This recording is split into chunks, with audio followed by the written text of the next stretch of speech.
Hello, hello, hello. So, hello, YouTube. Hello, LinkedIn, and hello, Facebook Live. My name is Linda Murray Bullard. They call me the business plug. And tonight I am inviting you in. Go ahead and share it on your page. Go ahead and tell your friends. The Business Plugs Mixer is now on. I am so happy to have our guests. Before I introduce them, I want to tell you about the 50% sale that lasts through Cyber Monday. So until tomorrow, you get 50% off on the 360 business assessment, where we comb through your business, making sure that you have no gaps in your business model. And we help you to build a checklist that you know exactly what to do next and how to get those steps completed in order to make you more fundable, more attractive, and more able to bring more people on your team. Second to that, the next cohort of the Building Your Own Business 12-week course starts December 10th. And so we're taking interviews now. It is open as well. You will find it in the discussion for this video. So if you, and it's 50% off it too, through tomorrow, through Cyber Monday. So go ahead, whichever one you need, go ahead and get it now for half price. And I will see you doing the 101 discovery call. Now, all that housekeeping is out of the way. Get yourself something to drink and get comfortable.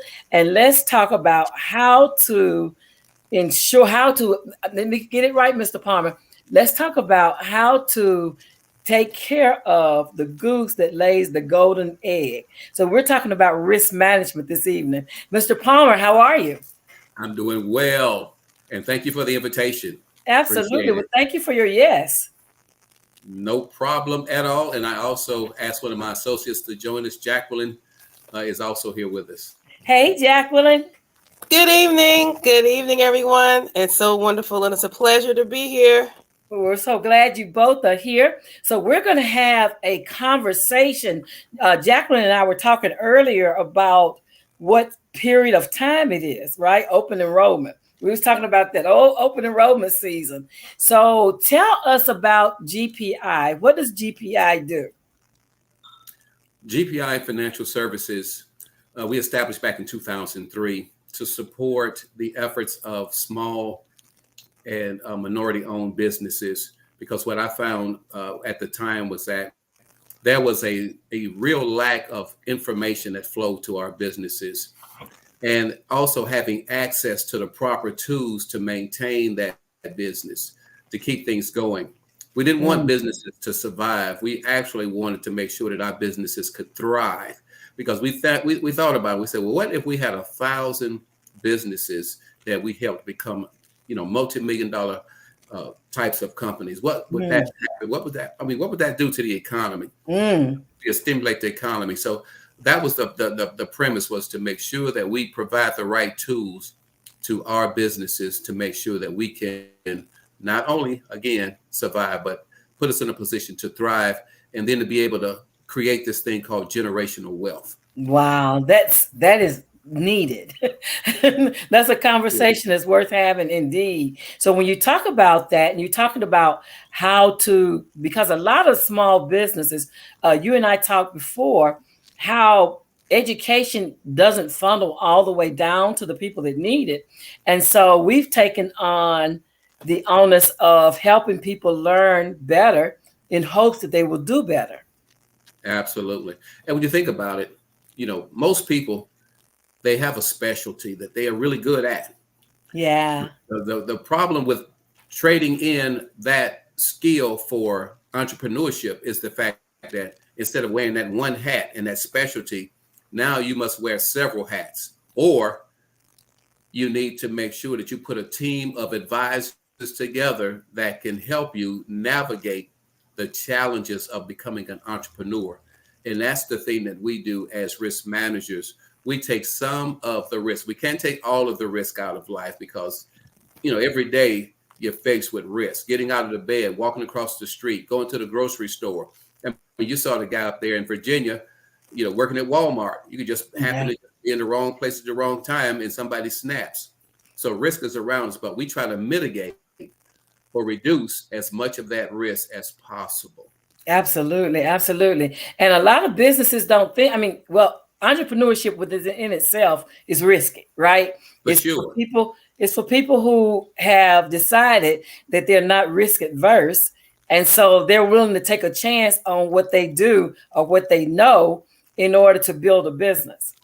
Oh, absolutely. It's no question, no doubt about it. As a matter of fact, that's really the pure definition of entrepreneur is a risk taker. And you take Yes, that risk because you're looking at the potential rewards. exactly. Nobody, no one that I know goes into business to stay poor. Most people that Yeah, go into business want to make some money and they want to absolutely. empower themselves. And that's what our job entails. I like it. I love it. I love it. So talk about how did GPI start? Well, it started. I've been in the risk management business since the '80s, and I would say around the late '90s, early 2000s, I had a friend of mine that actually went to work at Atlanta Life. So he talked to me and convinced me to come down there and talk to the staff down there. And I went down there and talked with them. And when I got there, I realized, I said, wow, this place is like a Black Wall Street. Mm, The challenge was upper level management was sleep at the wheel. So mm, all of the great ideas that we had basically sizzled or fizzled out. And that's what put me on the journey in 2003 to go ahead on and set up an agency that could basically do the same thing without the restrictions and without, having people at the wheel that really weren't, on the bus to ride. They were just there to, slow the bus down. mm. So it's just a matter of, putting the right tools and the right, concepts in place to help those businesses to thrive. Because when I was there, I just couldn't believe the amount of activity that people would come there with ideas and with deals, but these guys were just they just weren't ready. They just weren't relevant enough. I think they were living off the past reputation, and it could have Mm. been a big thing. But that's what took me to where I am with GPI Financial Services, is to let's go ahead and create some wealth for these businesses, because that's how we impact the nation and we impact our folks, and we show entrepreneurs, especially minority entrepreneurs, that you can succeed, you can thrive, you can do more than just survive. So our whole goal and premise was to ensure that we take care of that goose, as we talked about earlier, the goose that lays those golden eggs. Because what we have found is a lot of those golden eggs have more on them than the goose that's laying them. Absolutely, absolutely.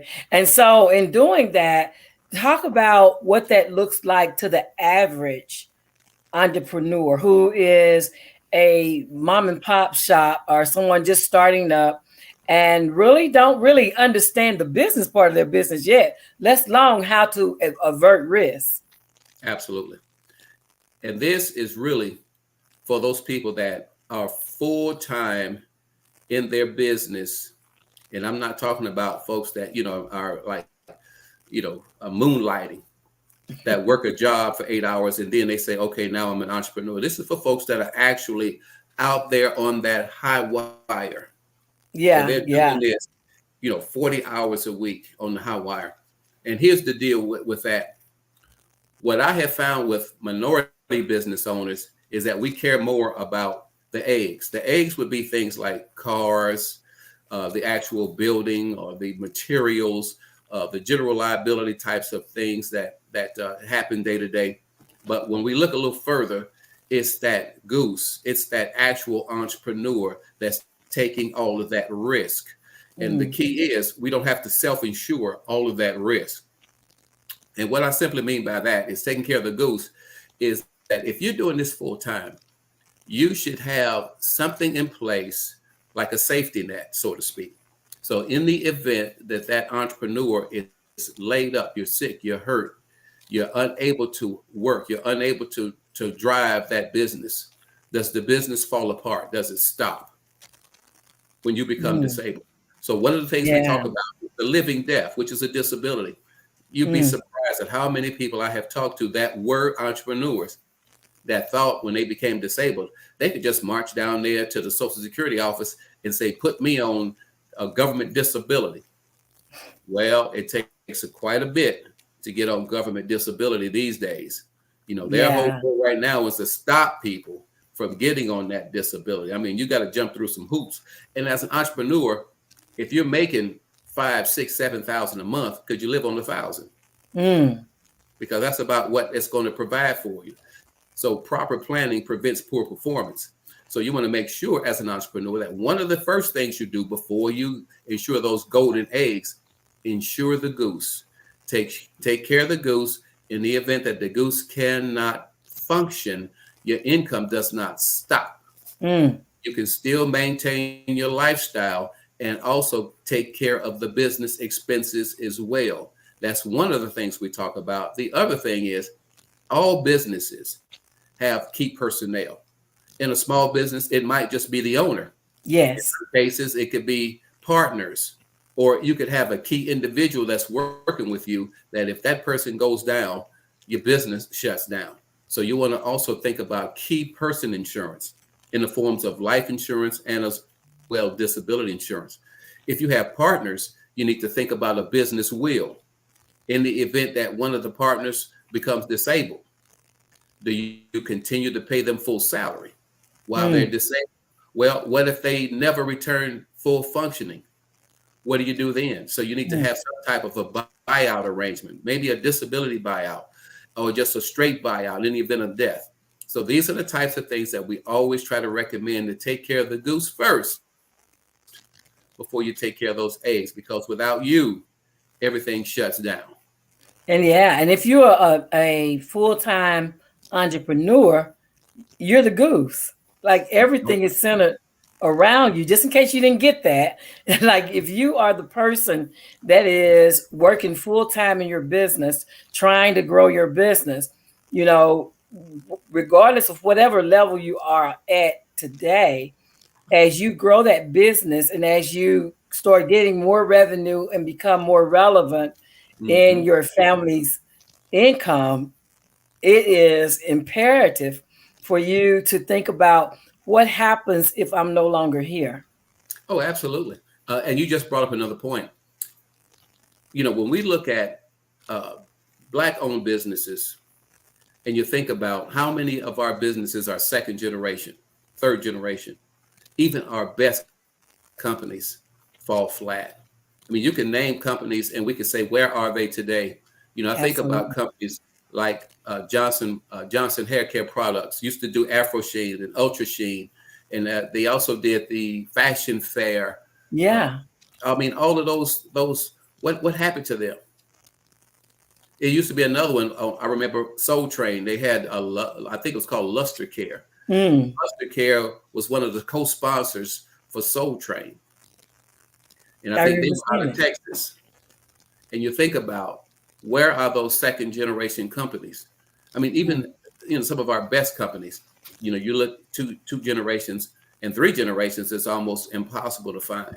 Yeah, that's what the numbers say. And the numbers said the most is two, and the outliers are three, but Hmm. definitely not four and five. And then you look at like companies like Kmart and Sears, big box companies who Walmart. are no longer, yeah, Heels. I mean, we remember everybody used to go to Heels, and Mm. everybody went to Sears. That was the first catalog. Most of our grandparents used to have us, or our parents used to have us picking out toys. Oh, You know, absolutely. every Christmas around this time, we get that Ooh, Sears catalog. what you talking about? Matter of fact, you just made me think. It was one that was called S&H Green Stamps. Yeah, yeah, I remember Yeah. green stamps. And I remember my mom used to have those books at the house, and you're right around the holidays, being in Chicago, the closest stores to us were on 63rd Street, 63rd and Halsted. And we would go down there to the Sears and Roebuck Company. She'd take her little books down there and she'd be buying stuff. And I'm like, yeah, where are they today? But even, Absolutely. those companies, you know, poor management, ran those Mm. companies in the ground. So you have to really think, about planning, successful planning. And if it's a family owned business, you really need to examine, which one of your kids would be equipped to Mm. take that business to the next, that next level. And that, and to be able to, provide the correct tools to help them Absolutely. run a business. Absolutely. that's a conversation that I'm trying to have more often, is about acquisitions, right? Oh Is yeah. about buyouts and acquisitions, and how a lot of the entrepreneurs that I work with, their kids are like, we don't want that. Mm-mm. And to be honest, they're like, no, no, no, no, no. We're into beats. We're into these other Yeah. things. We're into music. We're into gaming. We're into these other things that their parents aren't into. And Mm-hmm. so what happens next? Like Oh, exit absolutely. strategies. Yeah. That's another point. Exit strategies. I mean, sometimes those kids don't want to take over the family business because they say it's too hard, it's too difficult. I mean, I remember seeing restaurants. I mean, some of the best restaurants that we had over here in the city of Atlanta, after mom, the kids don't want to be in there cooking food for 12, 14 hours a day. They want to do something else. So you can Yeah. have an exit strategy. Maybe the kids aren't equipped, but maybe you have a buyer somewhere else that you can sell that business to, and the kids can basically have a springboard into whatever else it is that they want to do. But again, having an exit strategy is definitely key, because at some point in time, what do you want to do with your business? I remember a guy I was working with, his uncle was a dentist, and he wanted to talk with his uncle. So we went in and we sat down in his office, and we were talking about exit strategies. And I thought it was interesting when we asked him what was his exit strategy. And his strategy was work until he fall dead. And there's a lot of people. He's not alone. That was You his hear it all the time. You hear it all the time. And you think about your business exit strategy could be your retirement plan. But a lot of us, like, I don't want to retire. I want to do this for the rest of my life. And I Yeah, get that too.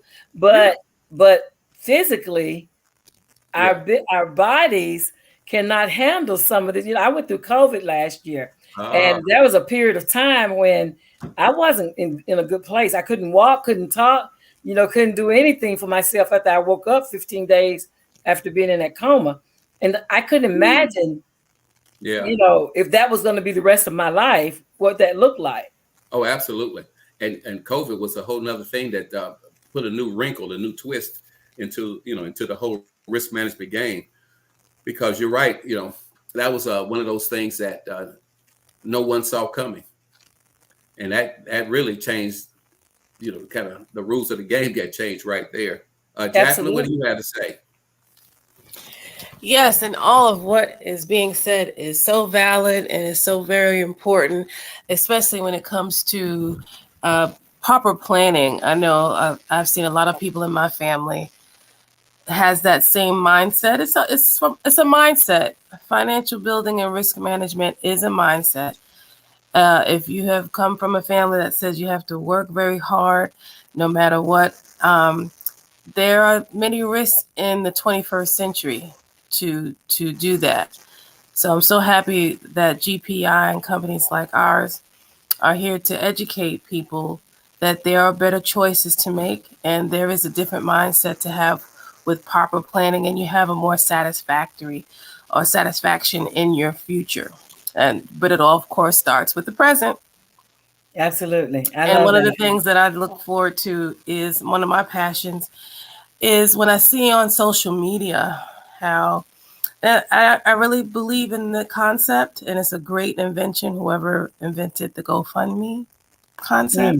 Mm. And it Mhm. does have its place. Right. But when it comes to burials, cremations, taking care of the children, to me, there's a better choice to make than to have a GoFundMe page just to bury a loved one. So Absolutely. again, yes, GPI, we're here to again help educate our public, help our community to make better present choices so they can be little bit better prepared to build wealth and to prepare for the future. Excellent. Absolutely. Proactive versus reactive, right? GoFundMe is a reactive Yes, approach. ma'am. Yes, ma'am. Oh yeah. Mhm. Yeah. But this is talking about now taking control and being proactive and ensuring your kids, your grandkids, yourself, your business, like the things that you value in life. Hmm. Yes. Oh, absolutely. And the thing that Jackie just made me think of is that every family always needs one architect, one person in the family to step out and say, you know what, I'm going to change the trajectory of our family, and we're going to make a difference, because we can make our families wealthy. It's just a matter of sitting down, proper tools, doing it, executing it, and let the plan work. Yeah. But you can make your family wealthy, but it just takes that one individual that says, you know, enough of this is enough. I'm going to be the one, and I'm going to change the direction of this family, and to go out and just Absolutely. make that thing happen. Absolutely. And a lot of people know it needs to be done. Like they Come on. already know they need to ensure their selves, their kids, their grandkids, their spouses. They already know that. It is the point of making that first step, right? Like Yeah. taking the first step. Oh yeah. Yeah. As a matter of fact, Dr. King's birthday is coming up, and you just hit one of his statements is, don't worry about the second and third step. Just take the first step. Take the first step. Take the Yeah, first step. You know, you don't have to see all of them. Just take the first one. absolutely. And a lot of Absolutely. that comes from being in a fearful mindset. Again, I really have to keep saying the mindset, because you're fearful of, oh, I can't afford it. Well, when you sit down and crunch the numbers, you can. It's just, Right. again, proper planning and being consistent and being proactive, as you already mentioned. So it can be done, but just Well, release the fear. absolutely. And that's the thing. And and I am a faith, I'm one of God's girls. And so I talk about the two things that keep us as believers down is faith, is fear and doubt, right? If I can keep you fearful, then you won't respond. That's right. Oh So yeah. but I say respond with your fear, because the fear is a normal thing. It protects us. And so respond even in fear, but just get the information. Get to the information that's going to help you and your family to live better in the Oh, long term. absolutely. Oh, you said a mouthful. As a matter of fact, when you talk about heroes face fear. The difference Mm, is they do it in spite of the fear. absolutely. Absolutely. Because I posted a post the other day, and it said, you cannot be brave without being scared. So Woo. being That's right. fearful That's right. is a part of it. Oh, Mm-hmm. But having absolutely. that conversation with your family, because we don't like, in our culture, we don't No, like to talk about death a lot. At all. We no. At want people to all, remain here really. forever, Mm-hmm. and we're under disillusion that Yeah. people will. Oh, Mm-hmm. now Mm-hmm. you know what? Mm-hmm. You just struck a nerve. That's a whole nother conversation right there, for real. Oh, We need to that go is. and do another show. Oh yeah. That's That's a whole nother a show, whole because nother show. you just struck a nerve, because about 3 weeks back, really sharp young man, 23 years old. I mean, followed the direction of his parents, went to church, went into the military. Mm, 23 years old, just got out of the military this year, and 3 weeks ago was murdered in the streets of Atlanta. Mm-hmm. absolutely. We've had a 16-year-old to be buried like within the last few days of the same scenario. Yeah. So there's no age No. appropriate. No, No. no, no, And no. just I think was it Saturday? It was either Friday night or Saturday morning. A 12-year-old was murdered at Atlantic Station, and Mm-hmm. about 5 others were shot Mm-hmm. in a dispute. These kids are out in Atlantic Station. You know, Atlantic Station is a hub of a lot of activity. It's Mm-hmm. the like where all the in crowd kind of hangs out, Hmm. and they have a curfew for kids under 18 to be out of there without their parents. So Mm, they escorted all of these juveniles out of there, and they end up going down the street and get into an altercation. And have the mercy. 12-year-old gets shot and killed, and 5 others get, shot, and one I think is still in critical condition. Have But it mercy. just kind of shows you that our society, when you start talking about parenting, man, we have so many ills that we can address. Business being one of them, but parenting, and we just go down the whole list of things. But as business owners, we are on the front line. We are the ones that are going to make the change, because Fortune 500 companies are not interested in making that change. If it's going And to it, be changed, it's going to be changed by small business people that are in absolutely, those which been the change makers the whole time. without question. Those are the Yeah, innovators, because those big companies, it takes them forever to turn. But as a small company, you have mobility, you have innovation. And right now, really, this is the time for innovation to happen for small businesses, And that's why it's key. That's why it's important for us to make sure that we take care of those gooses that are out here that are walking around unprotected, protecting all of those eggs, which is, I mean, I understand you protect the eggs, but trust me, that goose is the key to all of those eggs being laid. Indeed. Absolutely. I couldn't agree more. I couldn't agree more. And just having these type of conversations to bring to front of mind this to entrepreneurs who are thinking about, all those things they treasure and not thinking about themselves. Oh yeah, and it's really important if you're a solopreneur. Yeah. Solopreneurs really take it on the chin. If you don't have those particular things in place, you're out of business.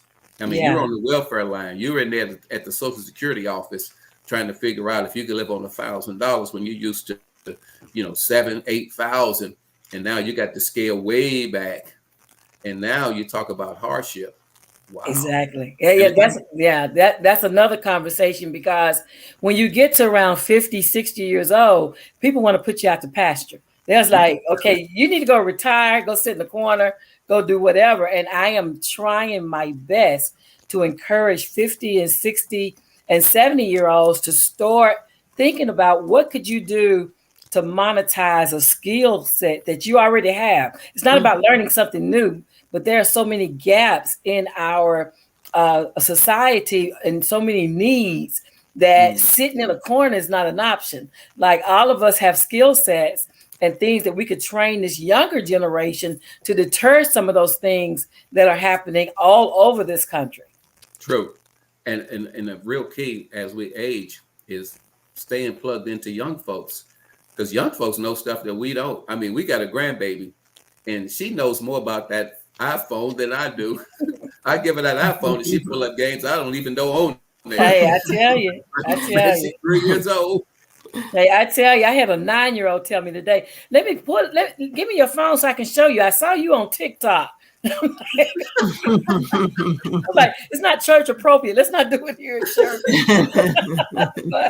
but they come with skill sets that we at their age we didn't even think about those kind of things. I saw an Etch-a-Sketch the other day, and I was thinking, I can't even remember the last time I saw an Etch-a-Sketch.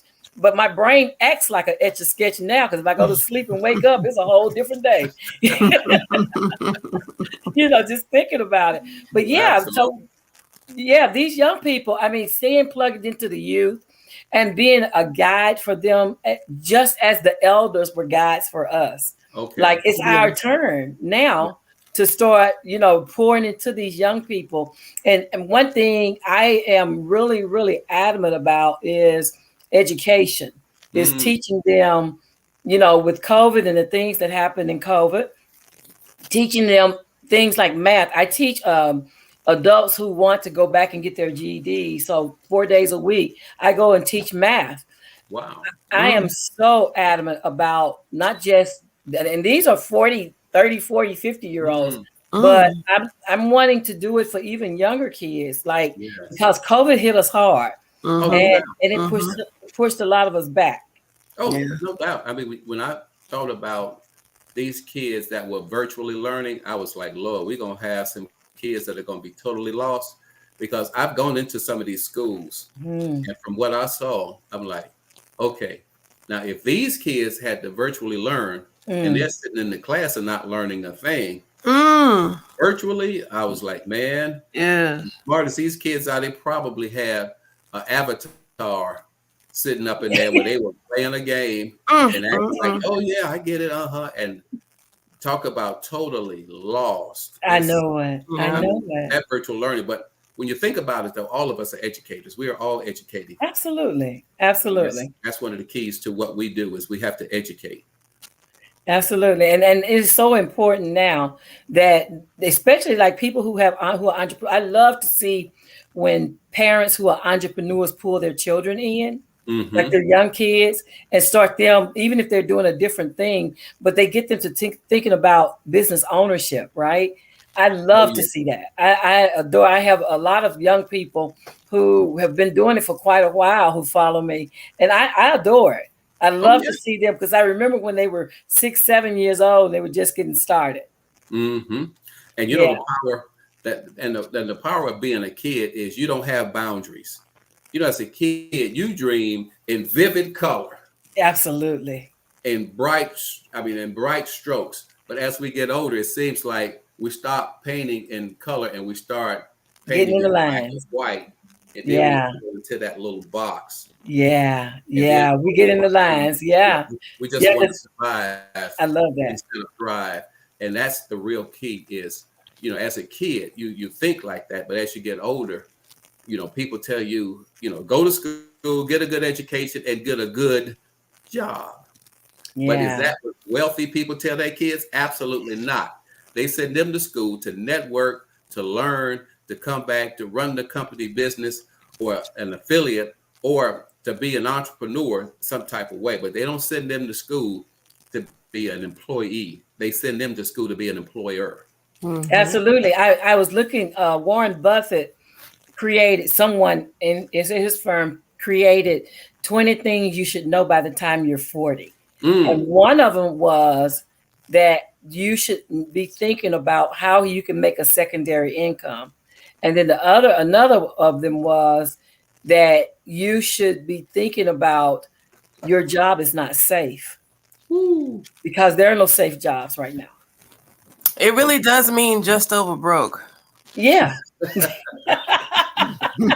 Absolutely. Absolutely. Absolutely, Jack. That was like a Absolutely, commercial Jacqueline. break right there. Yeah. Jacqueline, like just over broke. I tell you. I tell you. But That's true. these are the times we're in. And innovation and individuality plays a lot of roles on whether you're going to have the lifestyle that you see in your head or whether you're going to be building the lifestyle somebody else see in their head. Oh, you better tell it because you hit the nail on the head right there because you think about, especially right now, with these kids, with the knowledge that they have on the technology side, instead of always playing games, you need to be creating one. Oh, That's right. wow. That's right. Create a game Absolutely. because what's the guy's name that everybody was dogging him out? Kanye West. Kanye West. They call it now, Ye. Yay, And ye, say yay. all types of things about this dude, but you can't be a dummy and create $1 billion enterprise. That's right. That's right. That was pretty ingenious. So I It give is. the guy credit because, you know, $1 billion. Okay, prove it. Show me. Right. And that was after he had helped other people become substantial. So it Mm-hmm. wasn't just Absolutely. him. Like while he was building and climbing, he was also lifting. Yeah. And the thing is, when you know how to do it, it's different. See, in my mind, you got people that might hit the lottery for $1 billion, but they don't know what they're doing. That billion will go so fast it'll scare them to death. But when Yeah. you know how to create $1 billion, I believe Ye will be back. Oh, he will. Because the one thing you don't lose is the skill sets and the lessons you learn while getting there. That's right. Okay. I mean, and being a ghostwriter, he's been a ghostwriter for many stars. Jay-Z being one of them. He's Yeah. See written that? many rhymes for rappers who are popular today. Without his help, they wouldn't be who they are. And I get it that there are people who are not the picture of perfection Yes. and they have their flaws and they have things about them that we don't find desirable. Mhm. But the elders say it's like eating meat. You eat the meat and spit out the bone. Woo. So, Mm. so the things Okay. that you need, Yes. you're trying to glean those things. Yeah. Yeah. Not that they're perfect people, not that they've done everything right, not that you even approve of what they've done, Mm-hmm. but you're trying to get to the meat. Well, That's right. that's That's my right. point. That's right. And if the truth be told, there was only one that was perfect. All right. That's Nobody right. else perfect on That's this that's world. that's No what Mhm. that's what the records show. That's one is right. perfect. Yes. That's what That's the only records show. one. So Yeah. everybody else, we Mm-hmm. got some stuff. We got We some got some stuff to stuff, work. whether it's known or Okay. unknown. We Yeah. we all Oh, you got think some you know it all? Oh closets. yeah. You better tell it. Come on now. But And I yeah, feel like we have a I church up love it. here That's a now. great business example. And in fact, one of the things that appealed to me that I talk to my businesses about is contracts, right? And Yes. it's because even though Adidas decided to discontinue him and his line and things, and that was a business decision. But his contract said you can discontinue me, but you will still pay me. All right. Woo. See, that's what I'm And talking about right and there. so it's knowing things like that. Not Mhm. take him out of it, take his flaws out of it, take Exactly.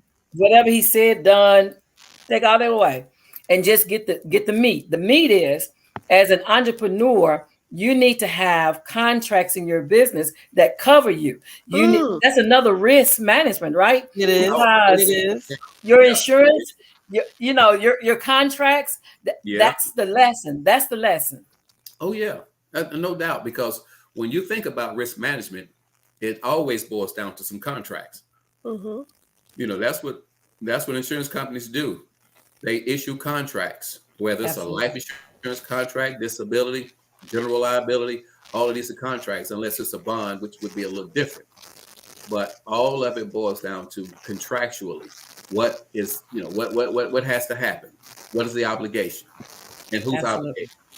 Absolutely. Absolutely, that was ingenious. That's why I say, you can dog these folks all you like, but what have you done lately? That's right. Uh-oh. That sounds like a ball being served.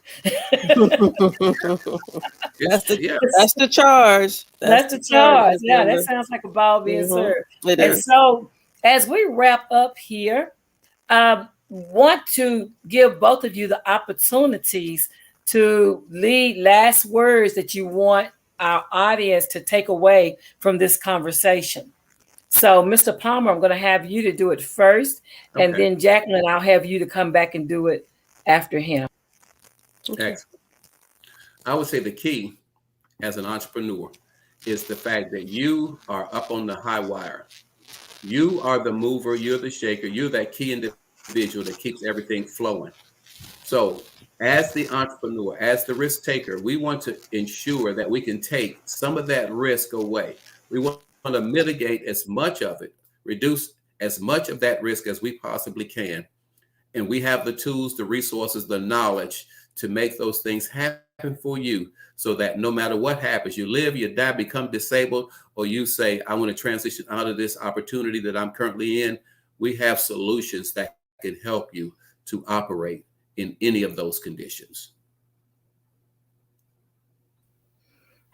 That is good information. That is great information. And Jacqueline, if you will. Yes, and here at GPI, we will help you and assist you with management needs, and of course, get life insurance or any type of insurance when you don't need it, because you're gonna need it.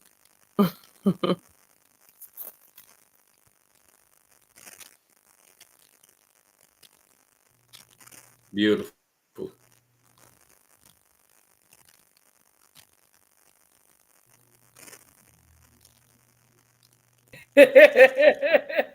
As you can see, I am not a technical person. I'm a business strategist. That's what I do. I do that well. This right here, Oh, that's right. Hey, that's but it. staying in my lane. But thank you both for Yes. joining me this evening to have this conversation. Hello, Daniel. Thank you for tuning in. We really appreciate you being here with us, and we hope that you will join us again. My name is Linda Murray Bullard. They call me the business plug. And so this evening we have been talking about how to control your risk as an entrepreneur. And we hope that you will join us again here on Sundays at 7 p.m. on the Business Plugs Mixer. And at this time, I just want to tell everyone to have a great week, and we'll see you all next week. Goodbye. Bye bye. Take care. Bye.